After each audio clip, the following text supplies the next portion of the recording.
Dear students, അപ്പോൾ കഴിഞ്ഞ ഒരു വീഡിയോയിൽ നമ്മൾ പഠിച്ച വെൽഡിംഗ് ഡിഫെക്ട്സ് എന്ന് പറഞ്ഞാൽ ആദ്യ വീഡിയോയിൽ സ്ലാഗ് ഇൻക്ലൂഷൻ എന്താണെന്ന് പഠിച്ചിട്ടുണ്ടായിരുന്നു. പിന്നെ ഒരു വീഡിയോയിൽ അണ്ടർ കട്ട് എന്താണ്, അതുപോലെ പോറോസിറ്റി എന്താണെന്നൊക്കെ നമ്മൾ പഠിച്ചു. അപ്പോൾ ഇനി ബാക്കി നമുക്ക് ഏതൊക്കെയാണ് നോക്കാം. അപ്പോൾ നമുക്ക് നോക്കിക്കഴിഞ്ഞാൽ സ്ലാഗ് ഇൻക്ലൂഷൻ ഉണ്ട്, അണ്ടർ കട്ട് ഉണ്ട്, porosity, incomplete fusion, overlap, underfill, spatter, excessive convexity, excessive weld reinforcement, incomplete penetration, excessive penetration. ഇതൊക്കെ എന്താണ് നമ്മുടെ പ്രധാനപ്പെട്ട ടൈപ്സ് ഓഫ് വെൽഡിംഗ് ഡിഫെക്ട്സ് ആണ്.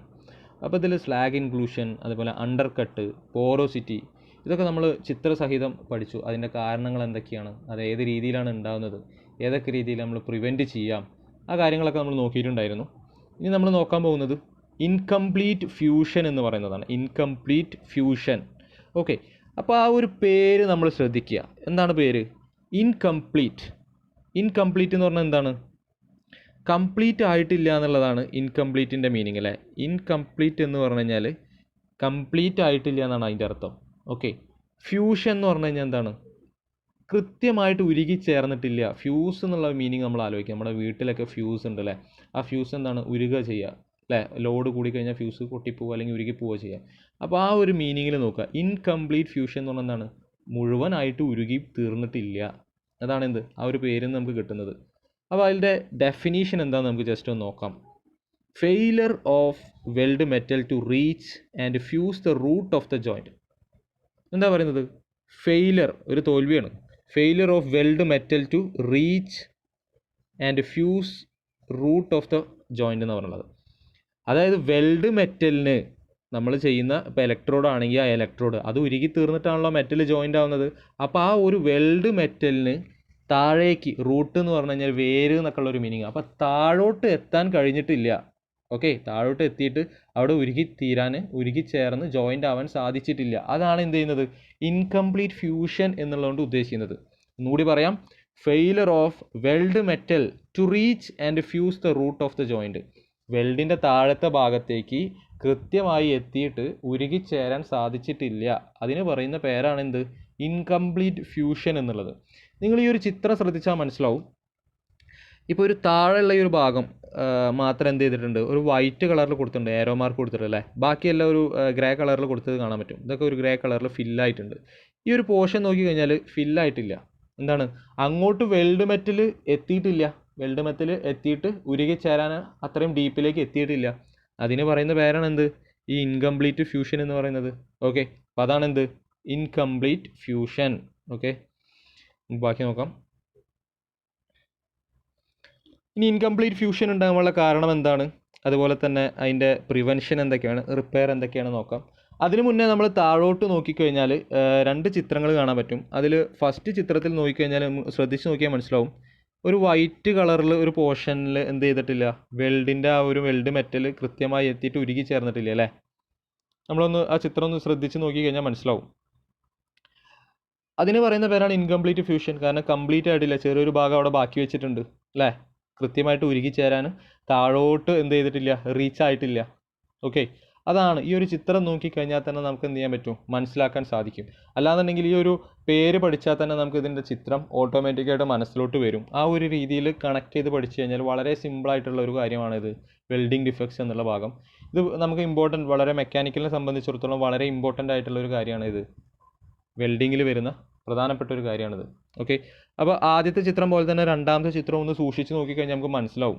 ഒരു ചെറിയൊരു വൈറ്റ് പോർഷൻ കാണാം. എന്താണ് അതിൻ്റെ മീനിങ്? അവിടേക്ക് വെൽഡ് മെറ്റൽ കൃത്യമായിട്ട് എത്തിയിട്ടില്ല എന്നാണ് അതിൻ്റെ മീനിങ്. ഓക്കെ, അപ്പോൾ ഇതാണ് എന്ത്? ഇൻകംപ്ലീറ്റ് ഫ്യൂഷൻ്റെ രണ്ട് ചിത്രങ്ങൾ. നിങ്ങൾ വരയ്ക്കേണ്ട ചിത്രം ഇതാണ്. വളരെ സിമ്പിളായിട്ടുള്ളൊരു ചിത്രമാണ്. ഇതാണ് എന്ത്? നോട്ടിലോട്ട് വരയ്ക്കേണ്ട ചിത്രം, ഇൻകംപ്ലീറ്റ് ഫ്യൂഷൻ എന്നുള്ള രീതിയിൽ. അപ്പോൾ നമുക്ക് നോക്കാം എന്തൊക്കെയാണ് ഇൻകംപ്ലീറ്റ് ഫ്യൂഷൻ്റെ കാരണങ്ങൾ എന്നുള്ളത്. നേരത്തെ പറഞ്ഞ പോലെ തന്നെ നേരത്തെ നമ്മൾ പറഞ്ഞത് ഹൈ വോൾട്ടേജ് ഉണ്ടാകുമ്പോഴാണ് മറ്റേ അണ്ടർ കട്ട് ഉണ്ടാവുക എന്നുള്ളത്. ഇവിടെ എന്താണ്? ലോ ആംബിയറേജ് ആണ്. വളരെ ചെറിയ കറണ്ടാണ് നമ്മൾ യൂസ് ചെയ്യുന്നുണ്ടെങ്കിൽ ചിലപ്പോൾ എന്ത് ചെയ്യില്ല, കൃത്യമായിട്ട് താഴോട്ടൊന്നും ഈ വെൽഡ് മെറ്റലിന് എത്താൻ സാധിക്കില്ല. അതുപോലെ തന്നെ സ്റ്റീപ്പ് ഇലക്ട്രോഡ് ആംഗിൾ. ഈ ഇലക്ട്രോഡ് പിടിക്കുന്നത് വളരെയധികം ചെരിഞ്ഞ് കഴിഞ്ഞാൽ, സ്റ്റീപ്പ് എന്ന് പറഞ്ഞാൽ വളരെയധികം ചെരിവ് എന്നുള്ളൊരു മീനിങ് ആണ് കേട്ടോ. അപ്പോൾ വളരെയധികം ചെരിഞ്ഞ് കഴിഞ്ഞ് കഴിഞ്ഞാൽ എന്ത് വരും? കൃത്യമായിട്ട് ഉള്ളിലേക്ക് ഈ എന്ത് ചെയ്യില്ല, വെൽഡ് മെറ്റൽ എത്താതെ ഇൻകംപ്ലീറ്റ് ഫ്യൂഷൻ ഉണ്ടാകാനുള്ള സാധ്യത വളരെയധികം കൂടുതലാണ്. അടുത്തൊരു കാര്യമാണിത്, fast travel speed. Fast travel speed എന്ന് പറഞ്ഞാൽ എന്താണ്? നമ്മൾ വെൽഡ് ചെയ്യുന്നതിൻ്റെ സ്പീഡ് വളരെ സ്പീഡിലാണ് പോകുന്നതെന്നുണ്ടെങ്കിൽ അവിടെ ഇൻകംപ്ലീറ്റ് ഫ്യൂഷൻ ഉണ്ടാവും. എന്നാൽ നമുക്ക് കുറേ നേരം വെക്കാനും പറ്റില്ല. അതിനൊക്കെ എന്തുണ്ട്, ഒരു കയ്യും കണക്കുണ്ടെന്ന് പറഞ്ഞ പോലെ തന്നെ നമ്മളതിൻ്റെ കൃത്യമായിട്ട് പ്രോപ്പറായിട്ടുള്ള സ്പീഡിൽ പോകണം. അത് കൂടിയാലും കുറഞ്ഞാലും പ്രശ്നമാണ്. ഇപ്പോൾ ഇവിടെ ഫാസ്റ്റ് ട്രാവലാണ് അല്ലേ, വളരെ സ്പീഡിൽ വെൽഡ് ചെയ്ത് പോയി കഴിഞ്ഞാൽ അവിടെ എന്തുണ്ടാവാൻ സാധ്യതയുണ്ട്? ഇൻകംപ്ലീറ്റ് ഫ്യൂഷൻ ഉണ്ടാവാനുള്ള സാധ്യതയുണ്ട്. അതുപോലെ തന്നെ അടുത്തൊരു പോയിൻ്റാണ് ഷോർട്ട് ആർക്ക് ഗ്യാപ്പ്. നമ്മൾ നേരത്തെ ഒരു പഠിച്ചാൽ ലോങ് ആർക്ക് ഗ്യാപ്പ് ആയിരുന്നു. ഇതിലെന്താണ് ഷോർട്ട് ആർക്ക് ഗ്യാപ്പ്? എന്താണ് ഈ ഷോർട്ട് ആർക്ക് ഗ്യാപ്പ്? നമ്മളൊന്ന് ആലോചിച്ച് നോക്കുക. ഈ ആർക്ക് എവിടെയാണ് ഉണ്ടാകുന്നത്? ഇലക്ട്രോഡിൻ്റെ അറ്റത്തും അതുപോലെ തന്നെ നമ്മുടെ വർക്ക് പീസിനും ഇടയിലാണ് ആർക്ക് ഉണ്ടാകുന്നത് അല്ലേ. ആർക്ക്, അത് ഈ പോലത്തെ ഒരു സാധനം ഉണ്ടാകുന്നത് എവിടെയാണ്? ഇലക്ട്രോഡിൻ്റെ അറ്റത്തും നമ്മുടെ വർക്ക് പീസിൻ്റെ ഇടയിലാണ് ഉണ്ടാകുന്നത് അല്ലേ.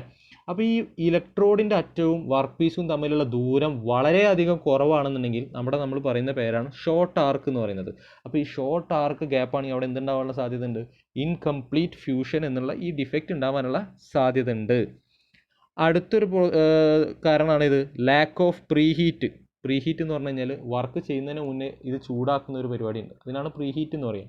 അത് ചെയ്തിട്ടില്ല എന്നുണ്ടെങ്കിൽ എന്തുണ്ടാവും? ഇൻകംപ്ലീറ്റ് ഫ്യൂഷൻ ഉണ്ടാവും. അതുപോലെ അടുത്തൊരു പോയിൻ്റാണ് electrode too small. Electrode too small എന്ന് പറഞ്ഞു കഴിഞ്ഞാൽ വളരെ ചെറിയ ഇലക്ട്രോഡ് ഉണ്ടാവും. ഇലക്ട്രോഡ് നമുക്കറിയാം ഉരുകി തീർന്നു പോകുന്ന സാധനമാണ് അല്ലേ. അപ്പോൾ ഈ ഇലക്ട്രോഡ് വളരെ ചെറിയ ഇലക്ട്രോഡാണ് ഉപയോഗിക്കുന്നത് എങ്കിൽ അവിടെ എന്തുണ്ടാവാനുള്ള സാധ്യത ഉണ്ട്? ഈ ഇൻകംപ്ലീറ്റ് ഫ്യൂഷൻ ഉണ്ടാവാനുള്ള സാധ്യത ഉണ്ട്. Unclean base metal. Unclean base metal എന്ന് പറഞ്ഞാൽ നമുക്കറിയാലോ, മെറ്റീരിയൽ എന്താണ് കൃത്യമായിട്ട് ക്ലീൻ ആയിട്ടില്ല എന്നുണ്ടെങ്കിലും അവിടെ എന്തുണ്ടാവും? ഇൻകംപ്ലീറ്റ് ഫ്യൂഷൻ ഉണ്ടാവും.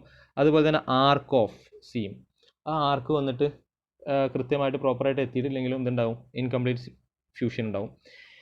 ഇനി ഇതിന് പ്രിവെൻഷൻ എന്ന് പറഞ്ഞാൽ ഒരൊറ്റ വാക്കിലാണ് പറഞ്ഞുള്ളത്, elimination the potential causes.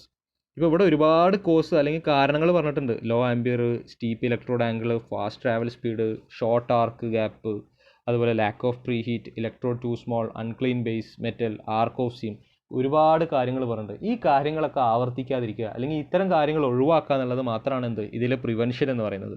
Okay, നമുക്ക് വേറെ ഒന്നും ചെയ്യാൻ പറ്റില്ല. ആംബിയർ കൂട്ടുക, അതുപോലെ തന്നെ ഇലക്ട്രോഡിൻ്റെ ആംഗിളൊക്കെ കൃത്യമായിട്ട് ചെയ്യുക, ആർക്കിൻ്റെ ഗ്യാപ്പ് കുറച്ച് കൂട്ടുക, അതുപോലെ തന്നെ ക്ലീൻ ആക്കുക. ആ വർക്ക് ചെയ്യാൻ പോകുന്ന മെറ്റീരിയലൊക്കെ എന്ത് ചെയ്യുക, നല്ല രീതിയിൽ ക്ലീൻ ചെയ്തതിന് ശേഷം മാത്രം വർക്ക് ചെയ്യുക. അത്തരം കാര്യങ്ങളിലൂടെ മാത്രമേ നമുക്ക് എന്ത് ചെയ്യാൻ സാധിക്കുള്ളൂ? ഈ ഇൻകംപ്ലീറ്റ് ഫ്യൂഷൻ എന്നുള്ള കാര്യം ഒഴിവാക്കുവാൻ സാധിക്കുകയുള്ളൂ. ഓക്കെ, പിന്നെ വരുന്ന ഒരു ഇതാണ് റിപ്പയർ എന്ന് പറയുന്നത്. എന്താണ് റിപ്പയറിൽ പറയുന്നത്? Remove and reweld being careful to completely remove the defective area. Okay, എന്താണ് റീവെൽഡ് ചെയ്യുക. ആ ഒരു പോർഷനിൽ ഒന്നെങ്കിൽ ആഡ് ആക്കാൻ പറ്റുമോ നോക്കുക, ഇല്ലയെന്നുണ്ടെങ്കിൽ ഇത് ഫുള്ള് തട്ടിക്കളഞ്ഞതിന് ശേഷം, അതൊരു വലിയ പണിയാണ് റീവെൽഡ് എന്നുള്ളത്. റീവെൽഡ് ചെയ്യുക എന്നുള്ളതാണ് ഇതിൽ കൃത്യമായിട്ടുള്ളൊരു റിപ്പയർ ആയിട്ട് നമുക്ക് ചെയ്യാൻ സാധിക്കുന്നത്. ഓക്കെ, കുറച്ച് ബുദ്ധിമുട്ടുള്ള കാര്യമാണ് റീവെൽഡ് എന്നുള്ളത്. അത് മാത്രമാണ് ഇവിടെ പോസിബിൾ ആയിട്ടുള്ളതും.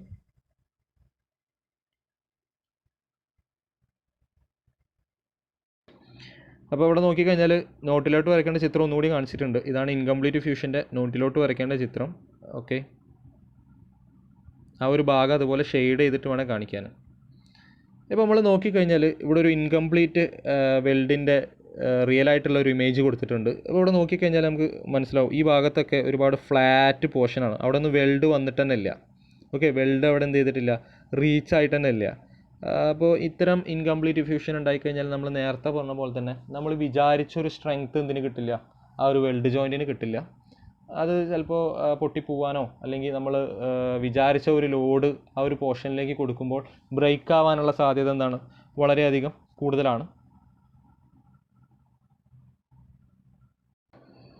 അപ്പോൾ നോക്കുക, ഈ ഒരു വീഡിയോയിൽ നമ്മൾ പഠിച്ചത് ഇൻകംപ്ലീറ്റ് ഫ്യൂഷൻ എന്നുള്ള ഒരു ഡിഫക്റ്റാണ്. അപ്പോൾ സ്ലാഗ് ഇൻക്ലൂഷനായി, അണ്ടർ കട്ടായി, അതുപോലെ ഇപ്പോൾ പഠിച്ചിട്ടുള്ള കഴിഞ്ഞ വീഡിയോയിൽ പഠിച്ചിട്ടുള്ള പോറോസിറ്റി, അതുപോലെ ഇൻകംപ്ലീറ്റ് ഫ്യൂഷൻ. ഇപ്പോൾ 4 എന്ത് പഠിച്ചു? വെൽഡിംഗ് ഡിഫക്റ്റുകളെ കുറിച്ച് പഠിച്ചു.